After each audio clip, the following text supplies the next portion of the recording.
όπως αναφέρουν δημοσιεύματα σε ελληνικές ειδησιογραφικές ιστοσελίδες, τα οποία βασίζονται σε πληροφορίες από την τουρκική εφημερίδα Cumhuriyet,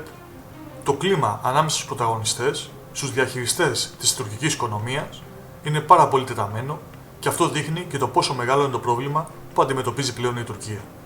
Ειδικότερα, σύμφωνα με τα δημοσιεύματα, ένας εκ των πρωταγωνιστών, ο πρώην Υπουργός Οικονομικών της Τουρκίας και γαμπρός του Τούρκου Προέδρου Ταγίπ Ερντογάν, Μπεράτ Αλμπαϊράκ,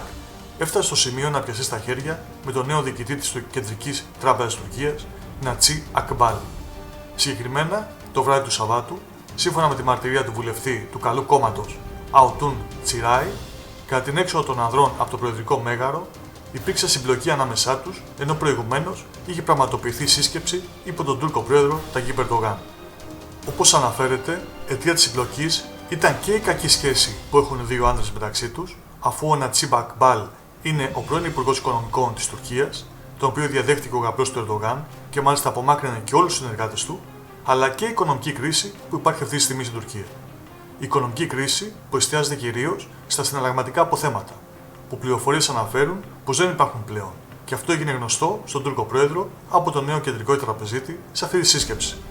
Σύμφωνα με την ιστοσελίδα zougla.gr, ο Ταγίπ Ερντογάν, που πίστευε ότι υπάρχουν 100 δισεκατομμύρια δολάρια διαθέσιμα, έπεσε από τα σύννεφα όταν ο Νατσί Ακμπάλ του είπε ότι όχι μόνο δεν υπάρχουν τα 100,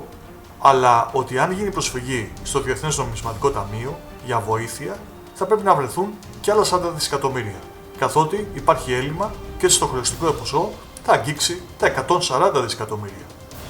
Τότε, όπως λέγεται, ο Τούρκος πρόεδρος κάλεσε τον γαμπρό του για να δώσει εξηγήσεις που σπαταλήθηκαν τα 100 δισεκατομμύρια δολάρια, και κάπου εκεί, στο τέλος της συνάντησης, υπήρξε και ο σοβαρός διακπληκτισμός των δύο ανδρών. Όπως έχουμε ξαναπεί και όπως λένε όλοι οι ξένοι και αξιολόγησης, η κατάσταση της τουρκικής οικονομίας είναι κάκιστη. Το μόνο που την κρατάει ζωντανή είναι ότι υπάρχει μεγάλη διείσδυση ισπανικών τραπεζών, γερμανικών βιομηχανιών κτλ. Και όλοι αυτοί δεν θέλουν να καταρρεύσει η Τουρκία, γιατί θα πληγούν σε πολύ μεγάλο βαθμό τα συμφέροντά τους και θα έχουν μεγάλες απώλειες. Βέβαια, στη σκακέρα υπάρχει και η Γαλλία, που όπως φαίνεται έχει αποφασίσει να σκληρύνει τη στάση της προς την Τουρκία και να δείξει αποφασιστικότητα,